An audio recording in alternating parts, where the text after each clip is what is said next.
pretty darn amazing what that, even though it doesn't dig deep. And all the residue, we're not burying any residue. We're leaving it all on top. We're not taking out the root clumps. The root balls are still in the ground. It'll take out weeds, not huge, tall weeds, but weeds of 4 to 5, 6 inches. It'll wipe them right off. It fractures the soil, it doesn't run deep. It'll run 1/2 to 3/4 of an inch first time over on hard ground.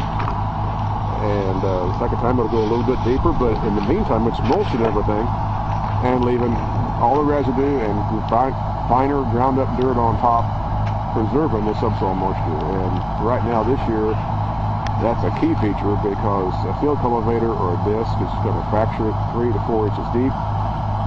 You've got to have a crumbler or something on the back to break down those clods right then, or you're really in trouble. And even if you do, you're still going to be a lot less field moisture as compared to this system here, because I'm not tilling any deeper than 1 inch at most, and you can look right down to the ground and see that there's moisture right at the finish depth of this tool.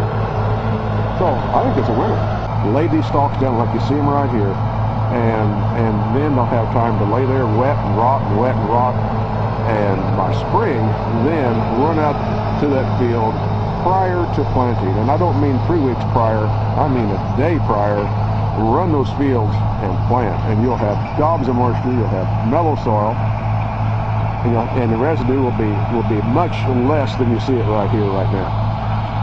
This tool, we saw this tool over at Kansas City Farm Show. It's made in Australia. It's a whole different critter. We've seen frames much like the Phillips or the Phoenix. It's hard to explain, but the residue hits the ground after the dirt's already come down out of the dirt mass that's flowing in behind that thing or in the air as it goes by at 10 miles an hour. The dirt hits the soil first, the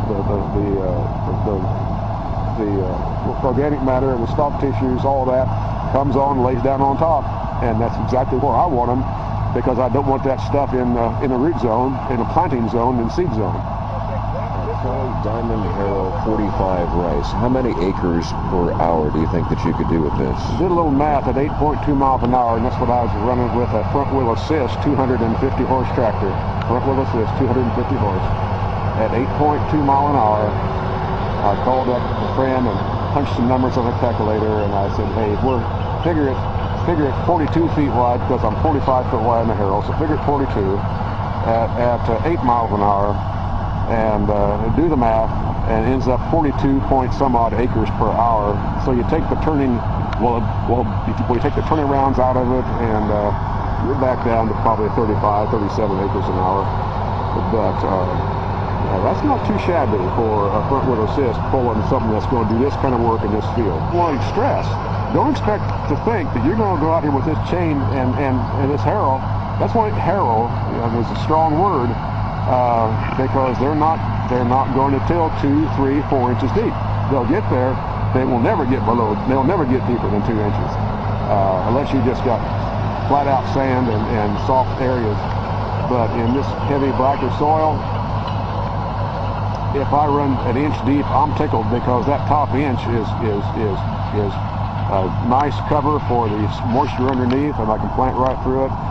The soil texture underneath is just like it was from spring thaw. The compaction, very little. The tractor's light, only weighs about 26,000. I've got huge tires dualed on it. And this chain Harrow makes a real nice match. I could pull it faster than what I'm running, but I don't want to. I want to give the chain a little time to dig and to tear up the stalks. I could run at 12 and a half, 13 mile an hour out here, but that doesn't gain me anything. It might look sweet, but it's not. Give it a little time to work, slow down a little bit, and let the chain do its work. And I think people that have stopped on the road, walked out in the field, stopped me, talked to me, it's been a joke. It's been a big laughing matter for me. I've had guys with vertical tillage equipment stop, look. I've had them in my field. That vertical tillage unit, it's great for what it does, but there's things it doesn't do. And it does not fill ruts. It doesn't level soil. And this machine will come out here and crush stalks, level soil, fill ruts, and protect your moisture. And it's 45 foot wide. Doesn't take a monster tractor to pull it, where a 24-foot vertical tillage tool, you got to have a couple hundred horse in front of it, and then you're struggling sometimes. It's not a walk in the park, and this machine is. It's a sweet little tool. And if you've got terraces, this thing will snake over a terrace and do the same tillage on the top or sidewalls or bottom of a terrace. Really nice. It doesn't gouge it. It doesn't displace the soil. It just tills it, breaks it up, and it follows the contours of waterways, surface drains, whatever. It will perform in a vast array of conditions